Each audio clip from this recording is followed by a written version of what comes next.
What's going on, everybody? Rob Parker has some very interesting things to say about Lions head coach Dan Campbell today. So, on his Odd Couple show. So, let's get right into it. Go ahead, Rob. Tell us what you think about the Detroit Lions coach. 34-31, a late field goal to ice the game. And, of course, Fair use. Lions coach Dan Campbell's being talked about all day, and there's no way that we cannot address Dan Campbell either. And I'm going to say this right off the bat. Dan Campbell, for as much credit and people are all excited about him, I think he's a bad coach, and I think he's worse than Brandon Staley when he was with the Chargers, who got fired. And I'm going to tell you why. This is very interesting, but this actually isn't the first time that I've heard this. And I've heard things like this from Rob. Rob, who I respect very much as a journalist, and actually I'm a big fan of, because I pretty much grew up listening to Rob and reading his work in the Detroit News and the Detroit Free Press. But sometimes he has totally different sports takes than most sports fans have, which makes him interesting and sometimes makes him wrong. But let's get into it a little bit more. not being provocative or trying to change the game or having cojones or whatever. This is reckless. And the reason I say he's a bad coach and ultimately will wind up costing the Lions a chance at the elusive trip to the Super Bowl or even a chance to win it is because what he's doing is unnecessary and putting his team in harm's way. And it worked out last night. Thank God it wasn't college rules, right? Because when Jared Goff fell down, he would have been down for, right? That would have been it. He would have been down at that spot. And I'm just saying, you don't want to do that if you don't have to, going for it 4th and 1 inside the 30. I read some stat where no team had done it in 25 years since 2000 had that even been done.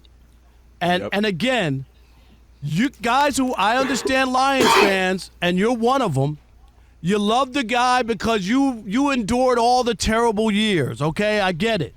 And you're See, Rob, you was here in Detroit with us enduring all them terrible years. Whether you were a Detroit Lions fan or not, you had to come to work every day and write about the Detroit Lions. And when you had your radio show, the Parker and the Man radio show, which I was a huge fan of and actually called in a couple of times, you had to speak on the Lions every day. So you've endured it too. But your take on this is wrong. And I'll tell you why when you get done talking. You're like, oh, they're on the cusp. And this is the guy, he's fearless and this and that. But if you're really honest, Dan Campbell cost you a trip to the Super Bowl last year.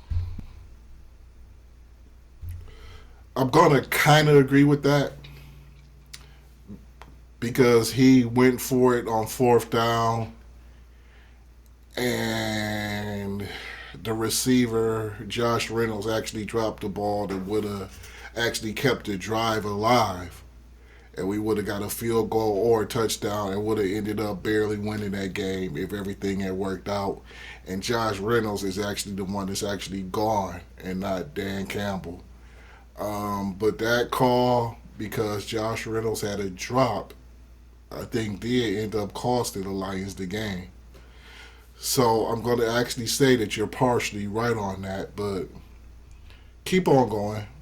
But that doesn't make him a bad coach. But we'll keep going. I'll tell y'all why I feel like Rob is wrong. With the chicanery and all of that. And he's going to do it again. He hasn't learned his lesson. And until he gets burned, if you remember after the NFC Championship game last year, he told the team that he probably cost him a trip, and he don't know if there's another trip. This is unnecessary. This is not Madden. This is NFL football with jobs and careers and legacies on the line. He can't keep doing this. Dan Campbell, I don't care what the results are, is a bad coach and worse than Brandon Staley. You know why? Brandon Staley didn't have a team that had a chance to win a Super Bowl. He was doing that nonsense, and it wound up costing him his job. But the Lions have a really good team and a chance to win, and the one weak spot is Dan Campbell. Okay, this is where you get in trouble. I'm going to say a few things as to why Mr. Parker is absolutely wrong about his take about Dan Campbell being a bad coach. He's not a bad coach, and in fact, he is actually improving because he doesn't really go for it as much as he used to when he first got here. He's kind of calmed down. And his game management actually going forward that time in that game is what won them the game because he ran the clock down, which is why he went for it on fourth down to make sure they had the game-winning field goal, and that's it. He made sure that the Packers didn't have the ball. That's game and clock management, which is a part of coaching and is a part of good coaching. So he did a good job that last game as far as his clock management, which is what you have an issue with. Him going forward with fourth down. He did it last game just so he can manage the clock. Okay, now let's talk about it. The first year he was here, this first year he was ever an NFL head coach, they went 3-13. The next year they started off like 1-6 or 1-7. Ended up 9-8. They ended up 9-8 that year, beating the Green Bay Packers at the end of the year at Lambeau Field for the first time in I don't know how many years they won a game in Lambeau Field, which cost Green Bay a playoff berth and ran Aaron Rodgers and Devontae Adams the hell away from Green Bay. Or Devontae might have already been gone. But the hell away from Green Bay. They were gone after that. Now, the next year, they went to the NFC Championship game. That's improvement. This year, they're 11-1, I believe, or 12-1. Best record in the league. They should be undefeated. Tampa Bay barely got them. I believe that was week 2 or 3. Tampa Bay beat them. So this is almost an undefeated football team. Okay. Now, Rob, you know this because you've been watching the Detroit Lions a long time. The Detroit Lions of old seem to find ways to lose games. They didn't do well with adversity. They seem to find a way to lose when dealing with any type of adversity before Dan Campbell got here. Dan Campbell, and this is what makes him a good coach, turned all that around. This team finds ways to lose games. Okay, their secondary, this is the first time that they've actually been healthy. They ain't even 100% healthy. All year was that game. From their starting front seven, okay, they're missing all but, that game they were missing all but 3 of those guys. Okay, and one of them got hurt. So they had 2 people from the starting front seven hurt against the Green Bay Packers on defense. They were hurt. Okay. Everybody else was a backup except for Nate McNeil, who got hurt. Ladarius Smith, who they just picked up. Okay, and they picked him up because Aiden Hutchinson is hurt for the year.